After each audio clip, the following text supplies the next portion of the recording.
Здравствуйте, дорогие подписчики и гости канала «Аспекты Башкортостан», Холмахагас Дустар. Мы начинаем очередную трансляцию на нашем канале, и на очереди обещанная программа «Аспекты мнений», в гостях которой наш регулярный, но нечастый и один из любимых гостей, музыкант, соотечественник, земляк, человек Алтынай Валитов. Алтынай, салям. Салям, Дустар, всем привет. Я бы хотел а, проверить микрофон быстренько. Я переподключился сюда на петличку. Как меня слышно? Слушай, по-моему, все-таки звук нет. Сейчас вот стучал, никаких не было. Нет. Так что можно, Сейчас. пока я говорю А вот дежурные так. вещи, переключить. Нет. Еще нет, еще Секунду, нет. простите. Все Сейчас. нормально. А мы можем себе Я как позволить. артист, блогер, я вот так в прямом эфире настраиваю все. Я думаю, что зрители не Поэтому, обессудят. Это добавляет живости нашему эфиру. Друзья, пользуясь случаем, да. я напомню, действительно эфир у нас прямой, сами все видите, да, поэтому присоединяйтесь к разговору. Вопросы можно присылать сразу. Тут вопрос уже вот был. А когда писать? Я говорю, сейчас, не откладывайте. На потом пишите Да, все, что вы сейчас. думаете. Так, А вот постучи. сейчас как этот Все, переподключился сюда? слышу. Все, отлично. Все, Отлично. всем привет. Меня зовут Алтынай Валитов. Пишите, спрашивайте, поговорим. Я сегодня в хорошем настроении, поэтому я думаю, хороший, позитивный разговор у нас выйдет. Ну, как говорится, темы не всегда у нас радостные, тут уж, как говорится, какие времена. Ну, если Да. самим излучать оптимизм, глядишь, и нашей аудитории будет легче. Тут я согласен. Так, друзья, ну, начнем действительно с первого же вопроса. Наверное, ладно, передумал. Полгода не виделись. Последний раз встречались А зимой. полгода уже прошло. Полгода прошло, в Ух том-то ты, и дело. Вроде как говорим, что надо регулярно, быстро. а полгода проходит, и глазом моргнуть не успеваем. Как вообще жизнь? Что нового? Ну, понятно, есть как бы текущий аккаунт собственный у Алтыная. Все, кто подписаны, могут следить. Он делится эмоциями. Тут вопросов никаких. Но, может быть, что-то прошло мимо аудитории за это время? Что прошло мимо? Ну, в целом, за полгода не особо что-то изменилось. Единственное, я все никак, вот уже, получается, 2,5 года живем в США, и я все это время жил домом, то есть мне все время хотелось домой, и мне сложно было адаптироваться, и иммигранты меня поймут, адаптационный период, он разный, в целом там 3 года, может быть, 5 лет, может быть. Вот. И мне кажется, что я наконец-то адаптировался, но а, я давно хотел, думал тут в США именно какой-нибудь оффлайн делом, каким-то бизнесом заниматься, все никак не мог начать, потому что ты больше внимания уделяешь и зацикливаешься, об этом я тоже говорил в предыдущем эфирах с тобой, то есть на то, откуда тебе деньги приходят, то есть М. на это дело, то есть потому что в чужой стране на что-то жить надо, и вот я слишком был занят криптой со своей школой и не мог переключать внимание, потому что именно оттуда я кормил семью, получается. Вот. Сейчас, наконец-то, я начал тут в США свой бизнес потихоньку запускаю, пока не хочу говорить, не буду говорить именно в какой сфере какой бизнес, но у меня наконец-то дошли на это руки, и я этим занимаюсь, полностью все внимание этому переключил, поэтому э, те, кто следят за мной, может быть, заметили, я меньше стал появляться в соцсетях. Именно поэтому. Есть такой момент, Что- да. Я вот поэтому и спросил, что частично-то мы в курсе, но что-то как-то вот мало информации. Ну, кое-какая была, Ну кстати. да. Я сейчас спрошу, но пока уточню. А все ли нормально с точки зрения так называемой легализации? Есть проблемы. Вот, условно говоря, администрация нынешнего президента американского, ну, не очень любит приезжих. Иммигрантов, В целом, да. да. И я слышу как бы и там, и тут о том, что люди жалуются. Есть у нас отдельный пример, о нем можно про Мухамедьярова, да, нашего земляка, поговорить. Вот все ли нормально у тебя в этом смысле? У нас все нормально, все хорошо, Аллаху шукр. В целом США, то есть и нынешняя администрация президента в целом, и до этого, кстати, также было, но не так сильно, а, не так сильно это выраженное было, но все равно и до Трампа это было, то есть везде любят именно легальных иммигрантов, те, кто легально там пересекли границу, у которых есть документы, а у нас с документами все в порядке. Да, мы ожидаем суда, то есть по иммиграционному делу, но у нас суд назначен на 2028 год. Так как мы запросили политическое убежище, многие, кстати, спрашивают, многие хейтят, пишут, почему ты в США политическое убежище запросил, ты там политикой хочешь заниматься или ты против, против России, что ли, типа так думают, так говорят. Это политическое убежище один из легальных способов легализоваться, как-то легально жить в другой стране. И это один из быстрых способов заехать в эту страну. А нам поскорее надо было найти безопасное место, поэтому мы именно этим воспользовались, политическое убежище запросили. Но это надо обосновывать, то есть от чего ты бежишь. У меня кейс именно политический был, то есть я из-за своих Убеждений. высказываний, Да. как вы знаете, убеждений, оказался вообще за границей. Вот мы этим воспользовались, заехали, и так как в целом в США очень много тех, кто заезжает и просят политические убежища, поэтому суды очень на долгие сроки вперед назначают. У нас вот на 28 год.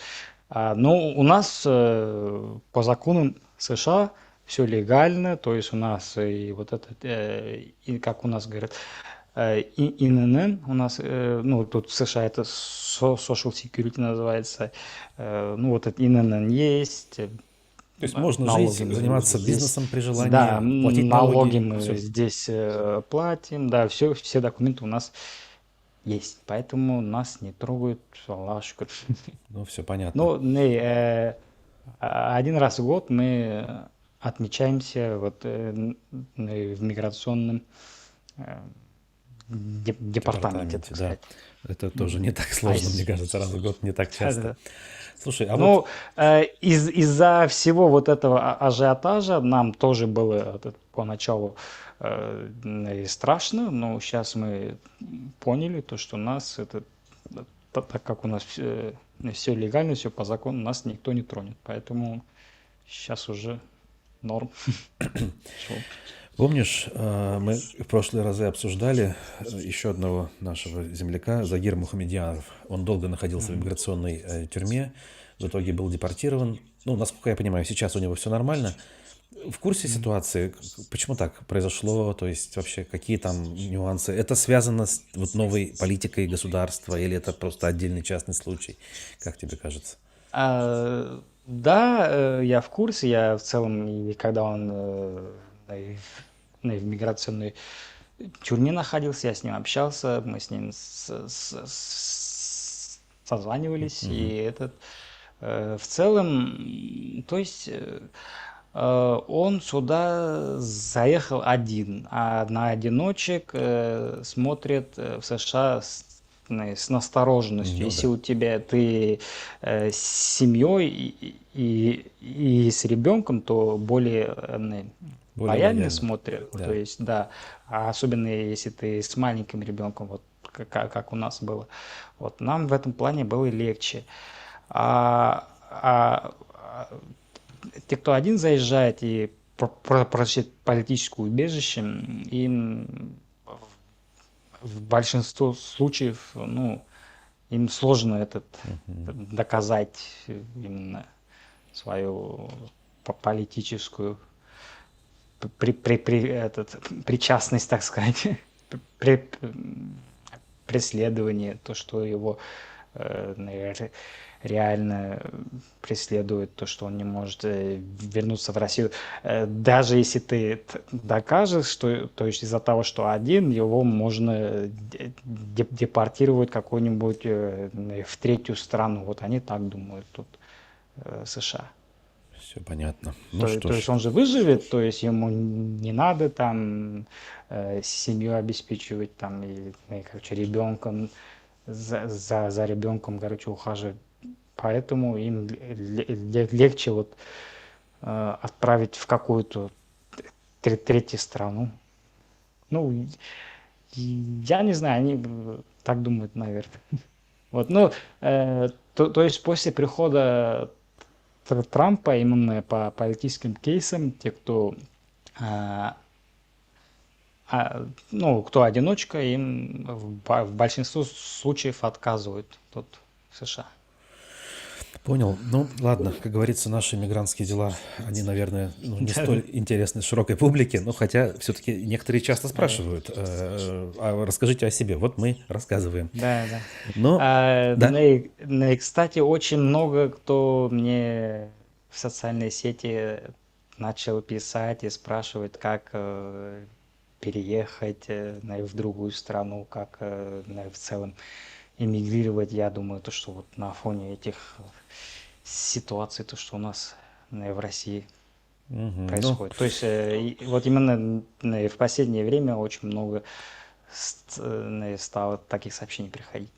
кстати, а предполагаешь только, почему они так спрашивают? Или люди объясняют, вот, типа, все, я решил. Ну, пишут, да, то, что там матерными словами пишут, то, что у нас в стране Понятно, вот так вот. понятно как. Мы не Ой, знаем, что делает, вот как будто все хуже и хуже будет, поэтому есть как вообще можно переехать, то есть, ну, я таким людям какой-то совет конкретный я не могу дать, то есть моя история, это моя история, я и не собирался никуда уезжать, переезжать, то есть у меня это все спонтанно вот так, бу-бу-бу. То есть из-за моих ситуаций так вышло, я не планировал ничего.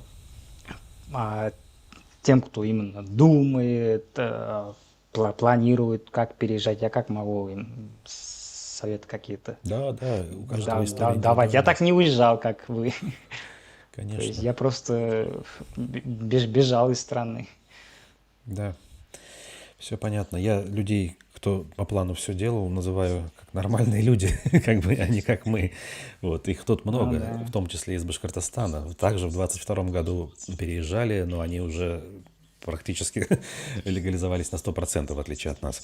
Ладно, все-таки не о нас хочется, а вот о наших земляках. На днях Оренбургский суд, где давно уже идет процесс в отношении организаторов баймакских событий, озвучил, ну не суд, а прокуратура озвучила требование осудить ребят на 14-15 лет колонии. Слышал наверняка. Ну, что думаешь по этому поводу? Ну, я где-то в Инстаграме это видел.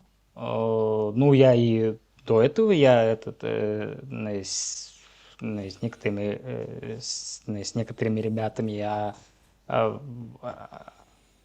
общался, когда они через кого-то могли мне передавать этот привет и еще в то время, год назад, я, по-моему, Да, тогда было вот легче, когда они, еще их в Оренбург не да, отправили. нет, вот, и да, вот, и в то время они так же говорили, то, что им вот хотят вот 10-15 лет вот дать. Ну То да, есть да. Мы понимали, что 10 для меня минимум. это, ну, Мгм. не было открытием. То есть э, я не знаю, вот я сейчас все-таки верю, то, что возможно, вот сейчас э, на фоне обостренных ситуаций у нас в стране, они во власть опасается какого-то возмущения со стороны граждан, особенно со стороны башкиров, потому что мы даже после начала войны нигде такого масштабного бунта не было, а был у нас. Поэтому я думаю, то, что они этого опасаются и напоминают вот таким вот образом, то, что этих ребят вот до 15 лет срок ждет. То есть, чтобы другие не возникали. Я думаю, это специальный такой сброс в публику. А как чувствуешь, удалось запугать? Ну вот действительно, посмотреть так общим взглядом, ничего же не происходит с тех пор. И защита Кыргызстана, например, затихла полностью. Попытки были еще год назад, а теперь тишина полная. Ну, сейчас Кыргызстау, именно защита Кыргызстау, почему затихла, потому что у людей более острые проблемы есть, чем Кыргызстау, например. То есть вот с бензином, там то, что прилетает, короче, дроны, то есть и в целом, то есть атмосфера в стране у нас изменилась, поэтому, может, из-за этого сейчас, ну, Кыргызстау, то есть Ну да. так особо не говорят, то есть более острые проблемы есть. Но а почему именно эти острые проблемы не говорят? Ну, я заметил то, что сейчас люди начинают потихоньку высказываться. То есть я даже у тех, кто живет там, у некоторых блогеров, которые до этого особо не говорили ничего, я вижу иногда то, что аккуратно как-то высказываются. Блогеры, Вот. да. А вот среди коллег-музыкантов что-нибудь такое намечается или пока не видать? Среди музыкантов нет, я вообще не видел. Среди музыкантов, я думаю, даже и не осталось тех, кто более-менее смелый, потому что там музыканты именно музыканты, потому что как-то адаптировались, потому что куткафалар молчат, именно поэтому они могут ездить, выступать. И, иначе там, ну, никак, короче, хоть если хотя бы намек маленький будет, то тебя сразу в бан, то есть ты нигде не сможешь выступать. То есть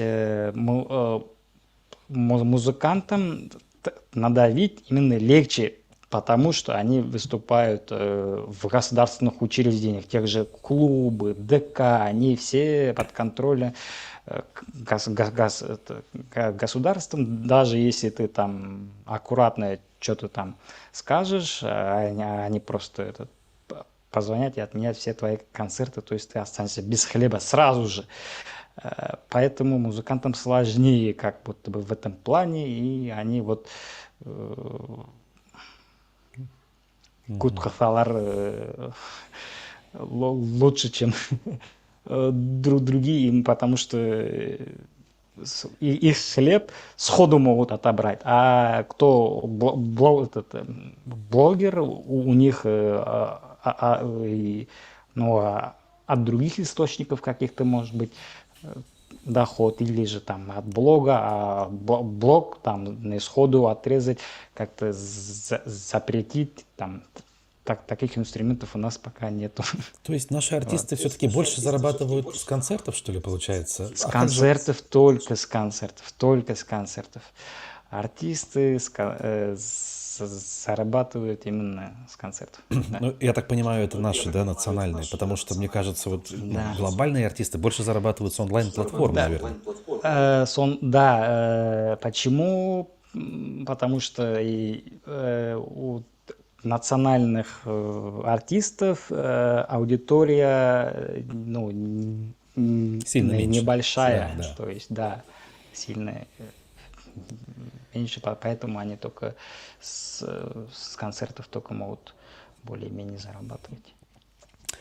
Алтынай, мы действительно затронули как бы начало, ну, скажем, последнего жизненного этапа, да, он был связан с баймакскими событиями, с переездом, и волей-неволей ты стал не просто артистом и музыкантом, а человеком с активной жизненной гражданской позицией. Не часто, но регулярно ты ее высказываешь, и, по-моему, все определенно и ясно с твоей позиции. Тут лично у меня никаких вопросов нет. Но иногда ты даже дополняешь какие-то инициативы. Вот недавно озвучил идею начать сохранять, как бы это криво не звучало, и развивать башкирский язык.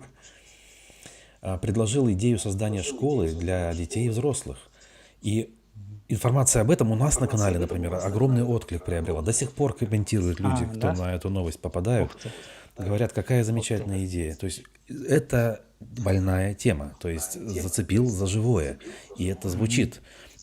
Как вот дела с этим вообще? Что можно добавить, может быть, к той информации, которую ты тогда озвучил?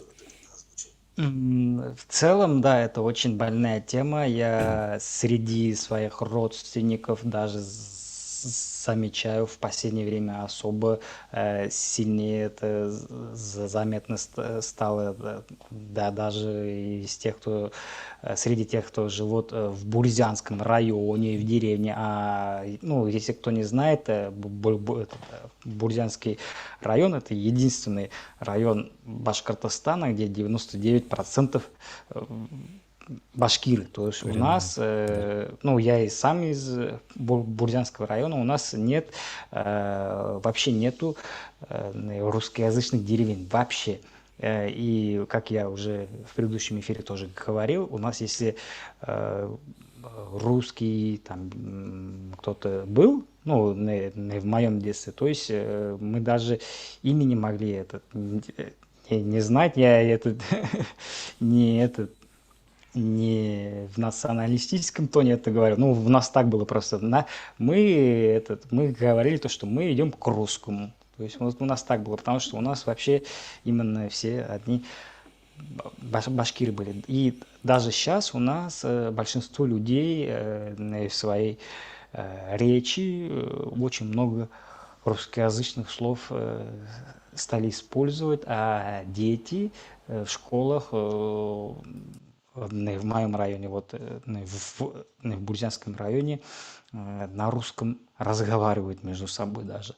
И, то есть, так сказать, последний оплот именно сконцентрированных башкиров в Бурзянском районе, да, даже у нас, они больше стали на русском разговаривать. И это меня, конечно, очень волнует. И поэтому, то есть, да, мне хочется открыть онлайн-школу интересных учителей на башкирского языка взять в работу, и это интересно преподавать как онлайн-образование, то есть как факультатив, то есть вы своего ребенка можете отдать, Аллах верхав, в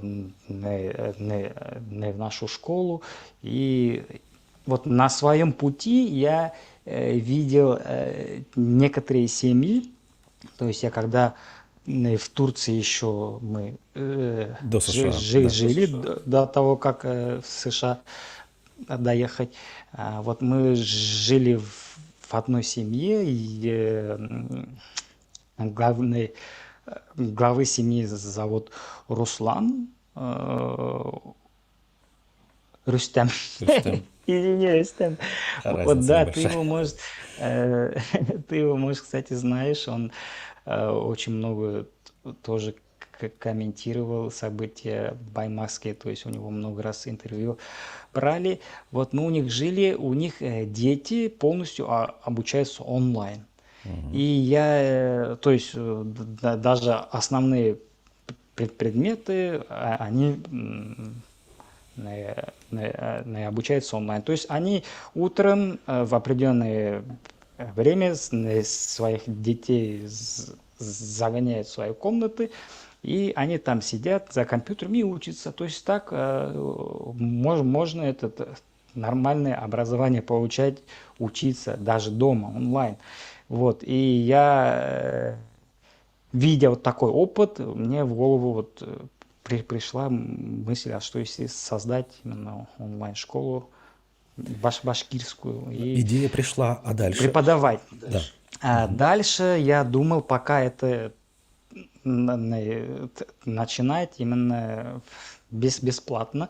Мне очень много людей писали, хотя бы какую-то символическую сумму нужно сделать, чтобы у людей была эта мотивация, чтобы ну, если человек какой-то какие-то деньги заплатит, чтобы, ну, типа, не зря как бы отдал свои деньги, то есть уже у них будет какая-то мотивация действительно учиться.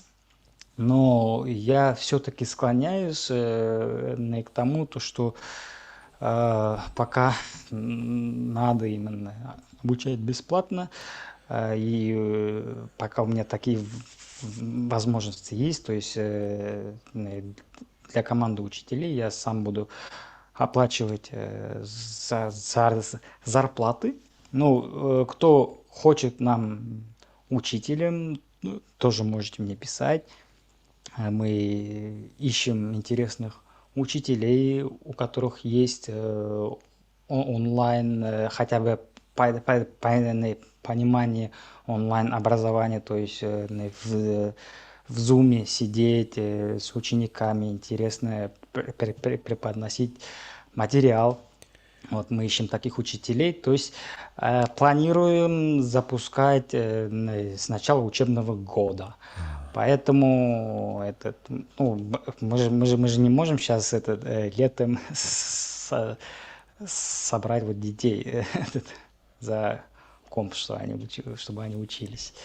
Вот, поэтому с начала учебного года это планируем, готовимся пока что. Пока что присматриваемся к учителям. Вот, и То есть есть уже я желающие тоже учителя и есть желающие... надеюсь, есть, да, пишут, но очень много пишет именно, как бы это не обидно сказать, много пишет именно взрослые поколение учителей, которым, ну, ты с ними общаешься, а вы можете вот в Zoom создать конференцию, вот это все сидеть и это все делать. Вот им этим заниматься сложновато. Вот. Поэтому нам нужны именно молодые, те, кто в технологиях разбираются, те, кто на камеру умеют хорошо говорить. Вот именно такие учителя нужны. Вот мы пока в поиске. Да, и, дорогие друзья, я напоминаю, эфир прямой. Лайки, комментарии мы от вас ждем, и я читаю. Скоро к вашим вопросам обратимся. Пока передам привет Салям Абиелден, Руслан. Абиелдерге салям. Афарин хез берешмегез Алла берха туган яктарга кайтырга языр. Пишет нам зритель по имени Усман. Вот. Салям, Усман. Тут, кстати, был вопрос, сразу воспользуюсь. Планируешь ли ты, Алтынай, вернуться, когда Башкортостан станет независимым, пишет мистер Попкинс. Ник такой. Попкинс. Мистер Попкинс. Конечно, планирую Башкұртсуға прям менің қайтқа келе үйге ағындыра, конечно, туғандарды, жақындарды. Но опять-таки в ожидании жить в каком-то подвисшем состоянии жить очень сложно. То есть мы сейчас в данный момент живем в США, то есть и мы же не знаем, когда это будет ли народ объединится ли, башқұрттар, короче, хотят ли, а вдруг келіп сақмаға, то есть, и тут не жили, то есть не стремились ни к чему, да, и там мы на родине ожидали каких-то изменений, и там не получилось, допустим, да, и что нам делать? То есть в таком подвисшем состоянии жить сложно. Поэтому вот 2 года мы и так тут живем, хочется домой, но все-таки надо переключаться на жизнь здесь, так как уже здесь живем, и уже и дочке скоро надо будет идти в школу, поэтому Да. хочется, конечно. Все понятно. Надо же, вот Вот, дочка малышкой но была, а уже в школу. тут будем уже жизнь строить, Хотим или нет, надо потому строить. что без этого никак. А как тут жизнь построим, захочется ли нам опять все вот так перевернуть и уехать, мы не знаем. Мы не можем, да, это гарантировать. Согласен. Да. Вот по поводу как раз жизни и там, и тут вопрос от Розенблюм. Почему тебя не было на ЕЕНе в июне? В Пенсильвании проводил Рафис Агай. Ну, не знаю, если есть что сказать на эту тему. Да, есть что сказать, но они мне, по-моему, писали или не писали, вот я не помню. То есть это же надо в Пенсильванию ехать. Это я, по-моему, 6 часов на Знаете, самолете да, даешь. тоже нужны деньги. Это 6 часов на самолете, видите, я даже и не знал об этом. То есть, знаете, Ахсакарак тоже. И, мне писали, что-то приезжайте, но в Пенсильвании у нас именно конкретных знакомых, друзей у нас там пока что нету. И нас никто не звал прям вот такого Алтынай, давайте Обязательно, все да. отложи там, да. Вот, и я так, мы так и остались. Это вам кажется то, что это, на карте Америка смотрится, вот она, наша, Россия, она огромная, и там, США на отшибе где-то. А хотя, то есть тут тоже расстояния очень большие, то есть вот видите, до Пенсильвании на самолете 6 часов лететь, это как, я не знаю, как от Уфы до куда. Ну да, это типа уже Иркутск какой-нибудь, то есть там озеро Байкал и прочее. Большие расстояния, понимаешь? Да. Так, еще один вопрос сразу из чата. К сожалению, кстати, Алтынай, эхо. Не слишком ли громко у Эхо? меня? Мой голос у тебя там динамик. Может быть, слышу, как наверное, петля сейчас идет. немножко, да. Ну, это не страшно. Тут вопрос, как бы он и у меня созрел. Признаешь ли ты, Алтынай, валидовский флаг, который в последнее время становится все более популярным, пишет Попкинс. Его действительно использует Башнац-движение за рубежом. Готов ли ты поменять флаг сзади на флаг Башкортостана образца 1917 года, пишет он. Валидовский флаг Тиватала, да? Это не официальное название, это просто принято. Которые вот эти местами... Где нет цветка курая и где зеленый цвет подвинут, да. Угу.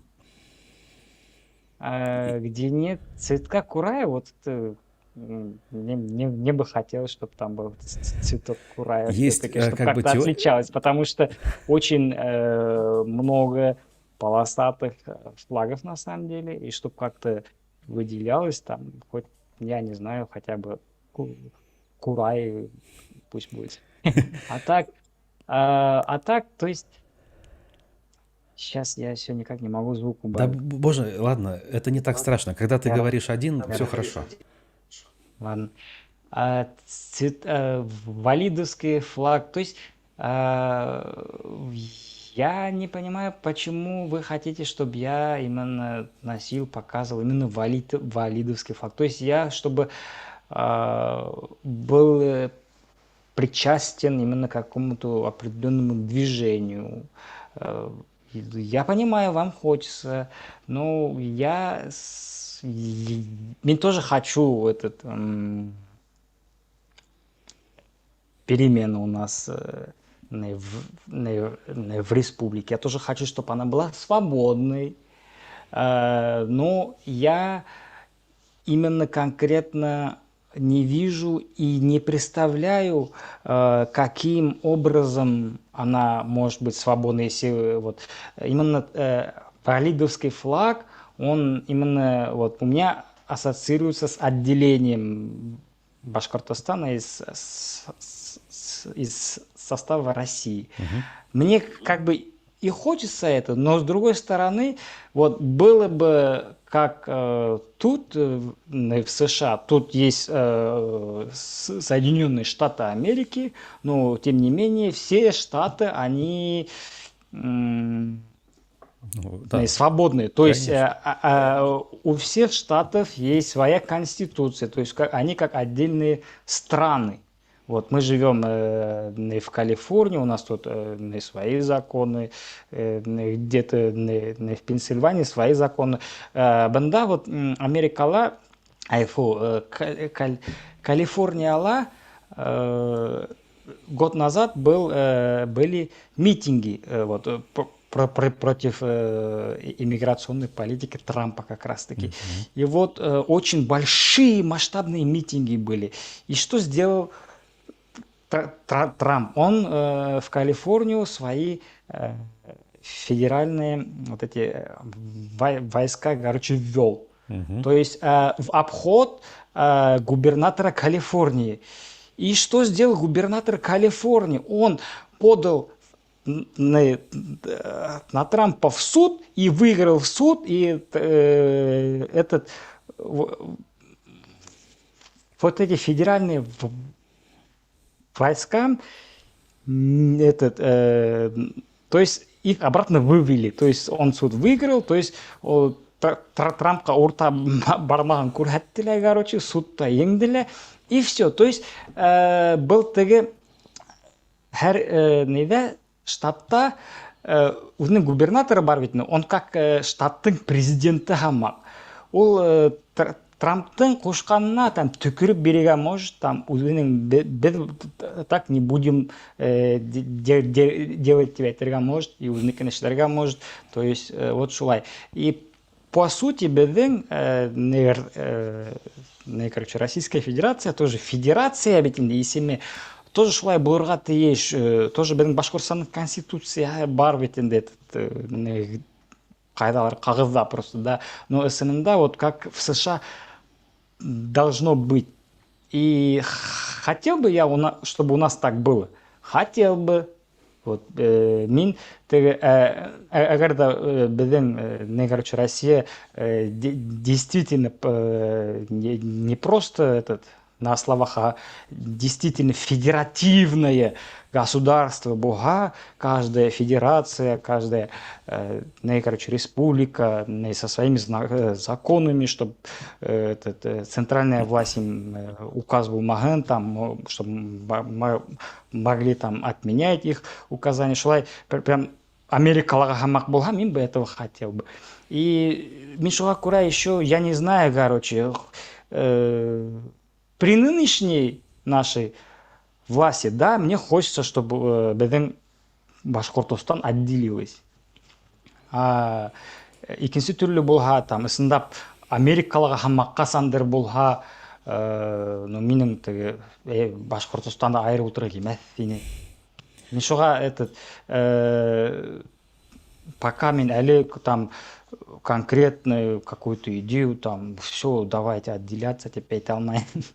Вот, я не знаю пока, что лучше, я не определился. Понимаю. Ну, вот Вот. благоприятный сценарий говоришь, да? То есть, если как в Америке. А вот как считаешь, как бы, что сценарий мумкин ли барма вообще? То есть, есть же версия, что это, ну, невозможно в нашей стране, потому что история доказывает невозможность. Ну, если есть что Ну, сказать на эту тему, если думал об этом, конечно.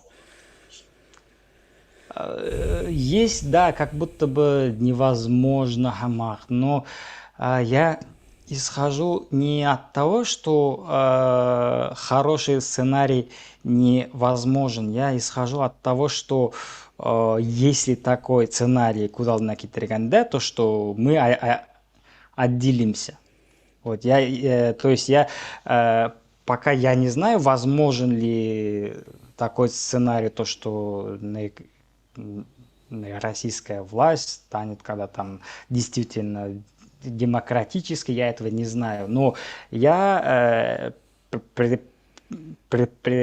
представляю, предполагаю, там, думаю, а что если будет мы отделимся? Я очень много видел казахских там политиков, блогеров, которые на наши башкирские земли претендуют. И я не про Оренбург говорю, я видел казахских там политиков, Так. которые на полном серьезе обсуждают вот там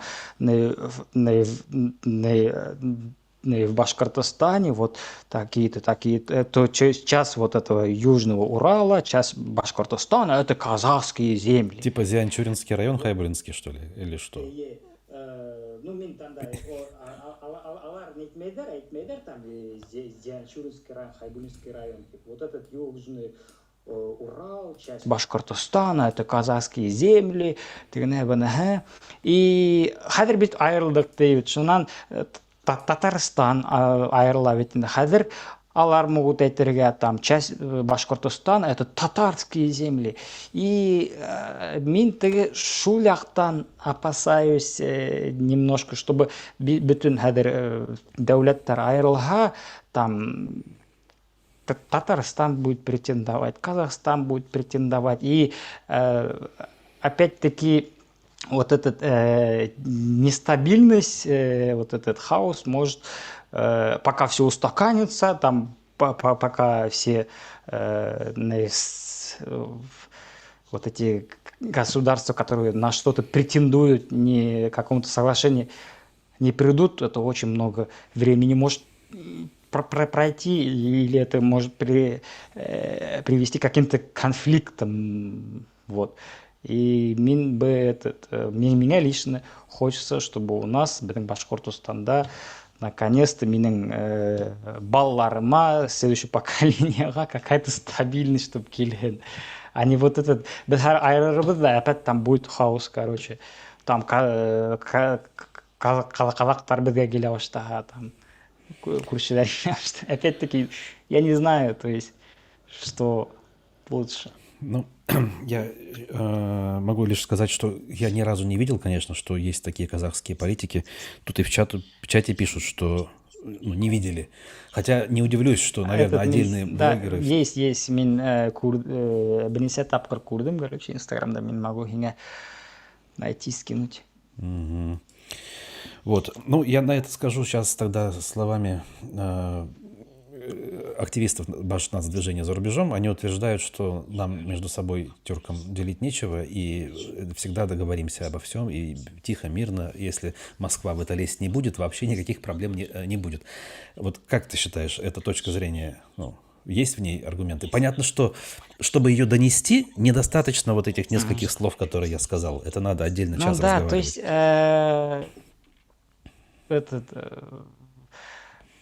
я не думаю, как с Украиной было, да, то есть когда СССР распался, там все страны отделились, и как изначально были отношения с Украиной, с Москвой, я не знаю.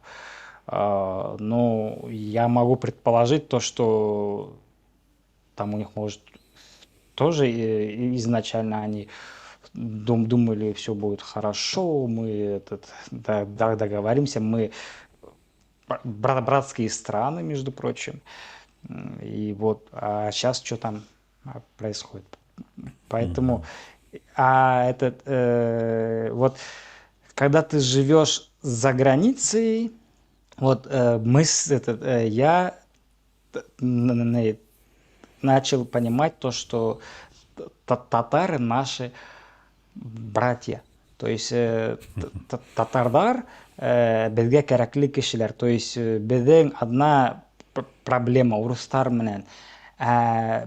Башкортостанда булганда мен татардар, шул татардар. Вот это у меня вот этот менталитет тоже был.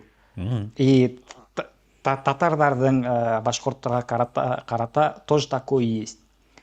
И что мне пишут, вот сейчас в Уфе поставили бурзянского моего земляка, кстати, я в его защиту снял видео, кстати, я его знаю. Вот, башкорт агайды куйдылар. И что мне пишут мои подписчики, что пишут в других там в пабликах, группах, пишут то, что татары не любят, ну, им не нравится то, что убрали татарды, утырып қойдылар башқұртты бетінде. И вот шул мы хоть и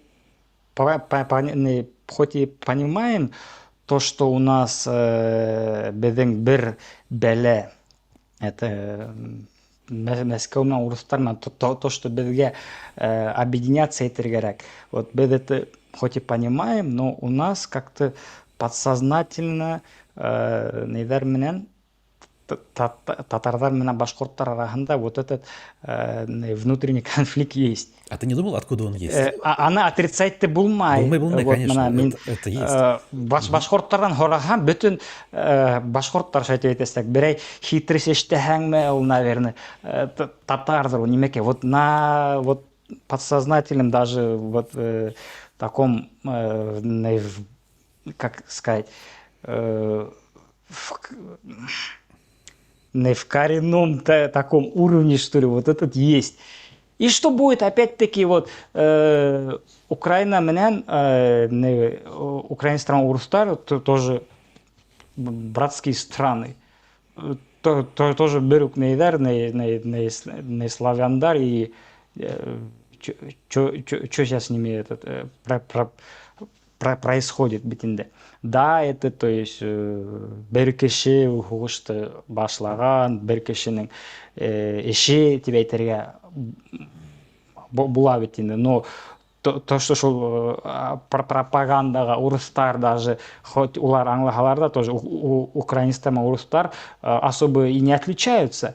Вы думаете, они этого не понимают? Понимают. Но, тем не менее, что пропаганда, идеология поддались, бір-бірген кеттілер өтірешерге.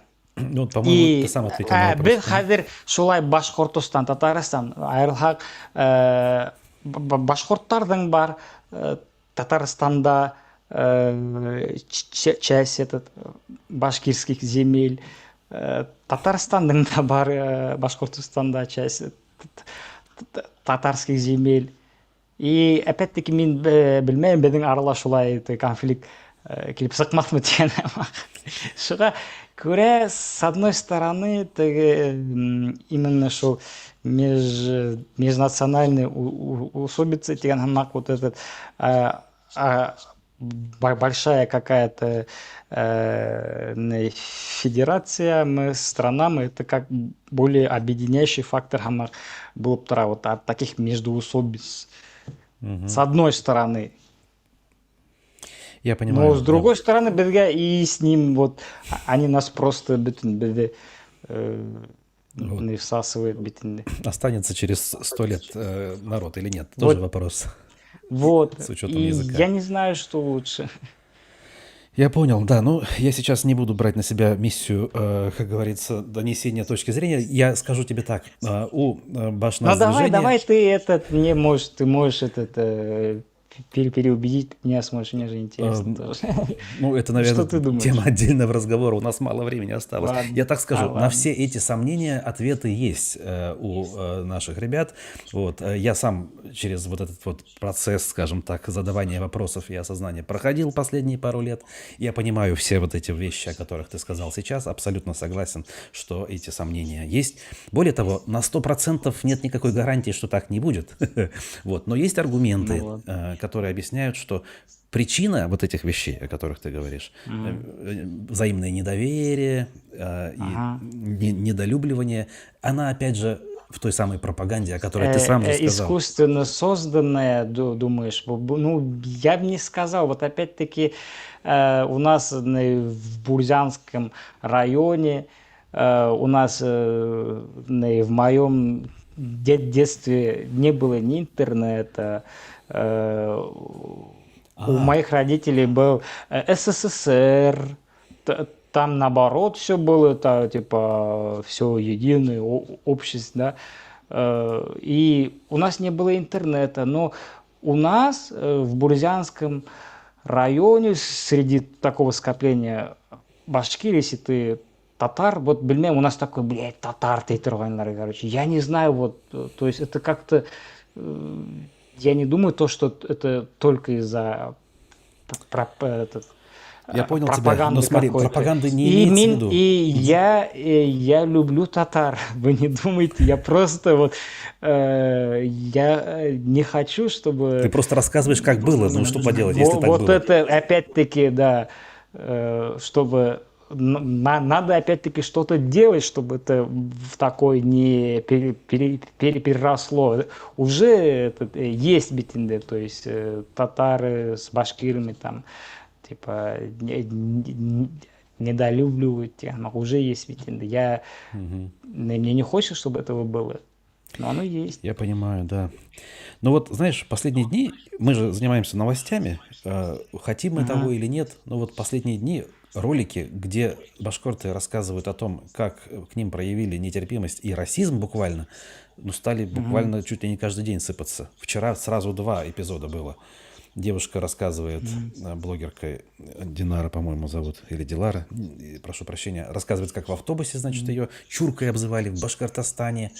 Вот. А вторая девушка в национальном костюме рассказывает, что за национальный костюм в магазине башкирских товаров там ее также, значит, осудили, назвали там ваххабиткой, условно говоря. Офигеть. Да, ты вот, Серьезно, что ли? Офигеть. ну, я не скажу, что это там повально пошло, может быть, так совпало, но М. случаи-то такие и раньше были, сам знаешь, и вот они прямо сейчас происходят.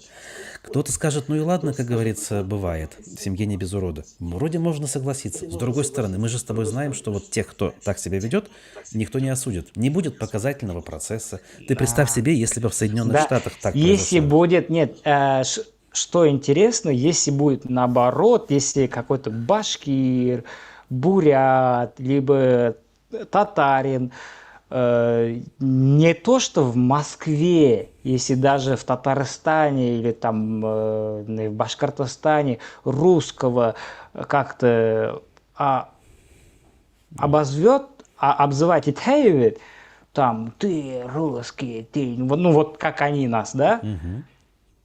этого посадят, осудят, там, этого, ну, Я просто пример приведу. Вчера в да, вот Белорецке это все, начался суд над... капец, капец, что будет, понимаете? Да-да. Вчера ребят А начали судить если, за то, что они сожгли флаг имперский. И их как раз вот обвиняют в видите, разжигании розни. Они никому ничего не говорили, просто флаг сожгли, тряпочку. вот, Мгм. а если башкира так обозвать, да, понаехавший чурка татарина, якута, там, ненца, да, и ничего не будет, ничего. То есть это же о чем-то говорит о чем-то. То есть мы, вот из-за чего мне пришлось уехать, мне очень много русских там пишут, типа, националист. А хотя я в своем вот этом видео, я наоборот, я призывал русских, Тоже, да. чтобы они не были националистами в отношении других национальностей, которые в составе России находятся. Я, то есть, наоборот, призывал чтобы вот этой национальности, национализма с их стороны не было. Из-за этого мне пришлось уехать. Что это такое? Ну, это же, бельмем, мы никто, получается. А хотя там пропаганда там по телевидению, да, там, то есть мы многонациональная республика, так это преподносит, что мы типа мы вас не отвергаем, короче, вы все свои, вы все русские. А на самом деле эти же пропагандисты, эти же чиновники, эти же олигархи там финансируют, спонсируют вот эти русские национальные движения. Ну, типа русская община, да. И тут я согласен. Да. Можно приводить примеры. Я с утра сегодня рассказывал. То есть одно дело декларирование многонационального единства, другое дело Да. политики, которые говорят, а давайте визовый режим с Центральной Азии, а тут понаехали, а нам учиться негде, а по-русски их дети ни слова не говорят, и типа не надо их пускать. Я думаю, тебе, вот как эмигранту, да, и мне это настолько вопиющим кажется. Это удивительно дико. Вот Минбанда Америкала только ощутил, понял, что такое многонациональная страна. Вот у нас это говорят, многонациональная страна. Вот у нас я вообще это не ощущал, потому что ты должен быть русским у нас, только русским. А вот тут, хоть ты русский, хоть ты там карам, гарым, ниндей, вообще все тебе улыбаются, никто тебя не оскорбляет. И если хоть кто-то оскорбит тебя, хин можешь судить, посадить, или там огромную компенсацию, короче. То есть нету такого здесь вообще. Ну, я говорю, если бы вот эти ситуации, как с нашими башкирками случились, вот о которых я сказал, там бы это кончилось большим скандалом федерального уровня, об этом СМИ писали бы, может, митинги прошли бы еще. Что еще интересно, вот в мусульманской одежде, вот, в Москве, вот никто вы не сможете там, вот куда он китрил хиджаб, кийганы там перенже яванып Мәскәүдә по центральной улице даже бере кайда в публичный урында намаз укырга утыра аласызмы? Нет.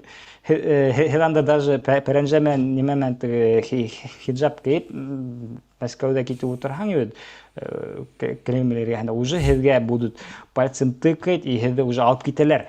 А бында в США я увидел, я вообще офигел. Мен вот үз күземнән күрдем, офигел. То есть хиджаб ябынган, киенгән мусульман хатын урамда, прям урамда түшәнелә утырып намаз укый башлады. Мен исем битте. Ладно, шунан коп, то есть полицейский эргеннән үтеп барайны, хәзер был бередеме, но минең даже ощущение, безнең менталитет хәзер полицейский килеп бага бередеме әйтә. Как минимум. Нет, шул полицейский үтеп барайны, полицейский килделә, был хатынды каптап торды. Каптап та тордыла, был хатын намаз укып өткәне, китте. Но теге не бит инде хатын кыз кеше теге нәйтеп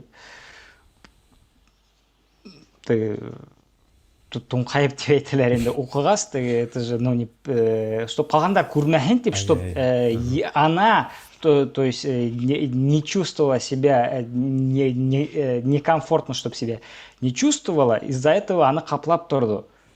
окуп бүткенде кетти, и все, тигине был хатын тенкю немекет окунуп вообще удивительно. И бында ты хиджаб ягыңа ты кийинген мусулмандар көп бир немен дөшмөйт, тиймей, хоть урам, то есть людный общественный орында, центрда бир кайда бир ким бир айтмай.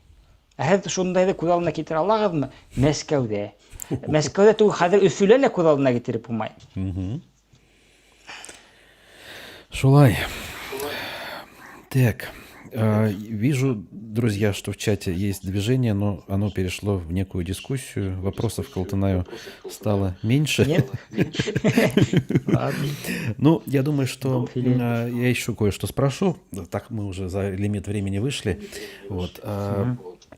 Салават Юлаевның памятнигін как бы хотелось бы обсудить, да? Что считаешь? Вот какую точку зрения разделяешь?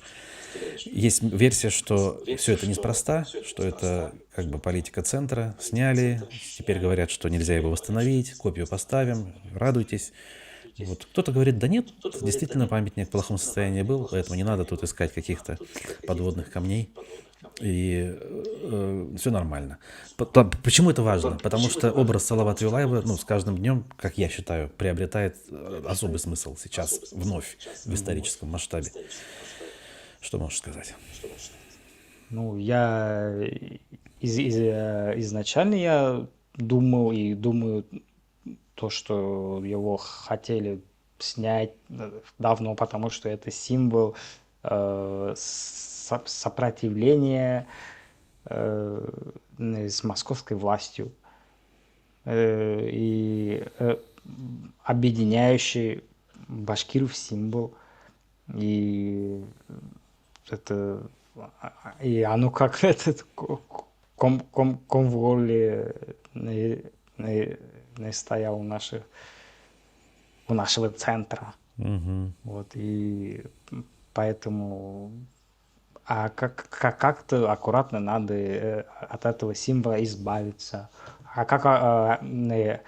Вот у нас был Баймак, у нас был Куштау, сейчас же они не могут же вот так просто взять и снести. Типа на реставрацию надо, все обратно поставим, вернем. Я с ChatGPT на эту тему общался, то есть я ему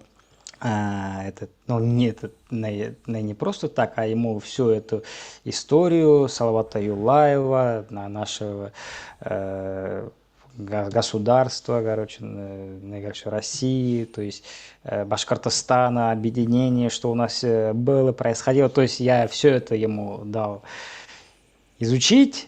После этого я поинтересовался его выводом. То есть он пишет то, что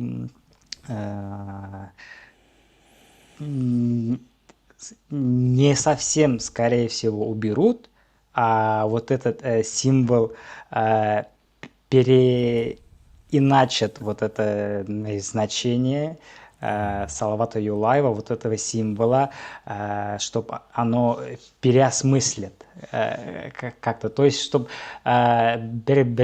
чтобы это не стояло вот прям у холма при въезде в город, да, прям так величественно, чтобы не стояло, а где-то на горсовете, там, где-то там за госцирком, да, допустим. То есть это уже не так привлекательно, не так масштабно это будет. То есть даже и консерве урынга койгалар да күсереп, да, они преподнесут это так, то что мы вот поставили памятник, вот памятник, но это будет где-то за там госцирком, где-то там будет, короче. То есть уже не такой символ уже будет, видите, урынын алмаштыралар. Беренсине, икенсинен там вот Шаймуратов генералды там символ итеп сыгардылар бит безнең башкорттарды Украинага үлемгә ебәрер өчен бит. Шаймуратов хатта Салават Юлаевты ла шул мәлдә бит инде теге полк создали, что ли, полк, или там, я не знаю, как называется.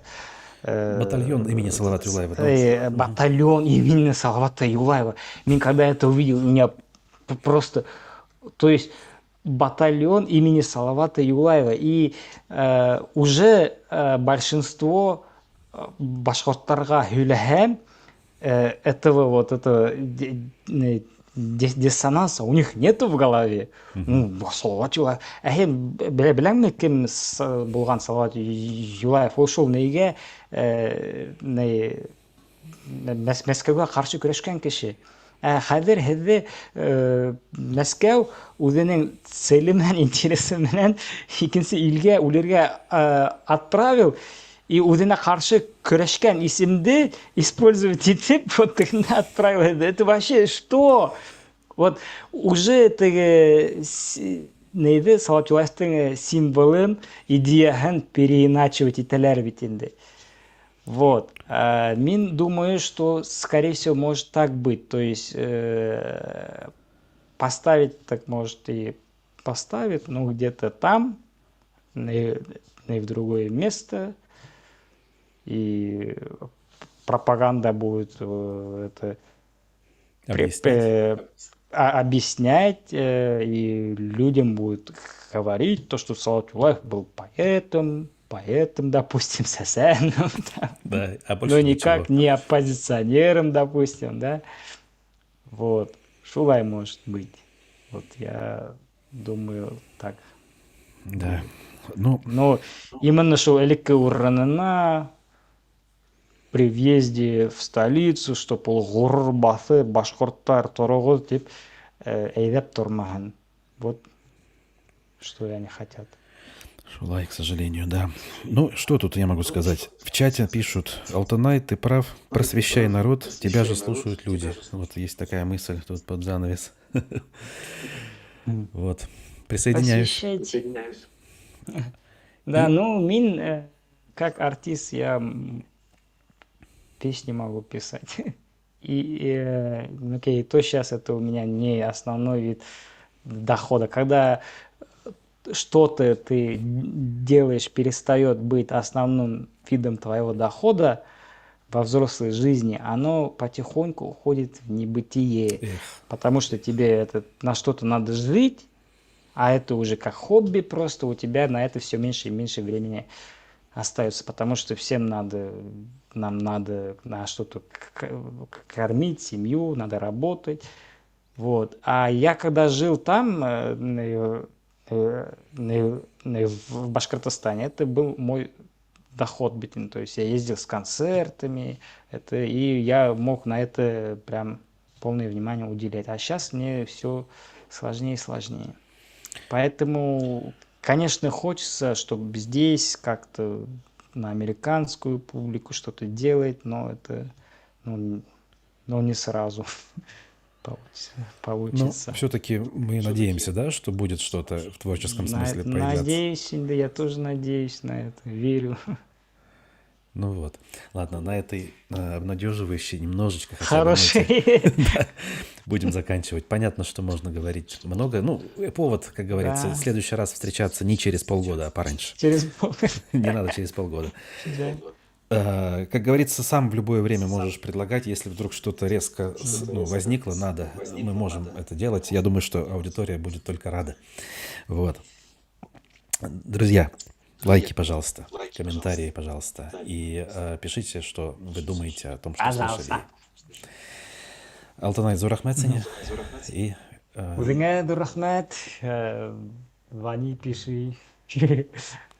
Все. Договорились. Гуфқа оқшаған, кстати, сіз шуны аңғардығыз мекен, халық сізге айтам, Руслан стал похож на Гуфа. Вот интересное наблюдение. Да, те, кто увлекаются рэп-культурой, должны знать, о ком говорит Алтынай. Вот. Ну все, друзья, давайте, вам хорошего дня, хороших выходных. Алтынай Хаятанус Юко. И всем пока. Unutmadık kim болған Салават Юлаев.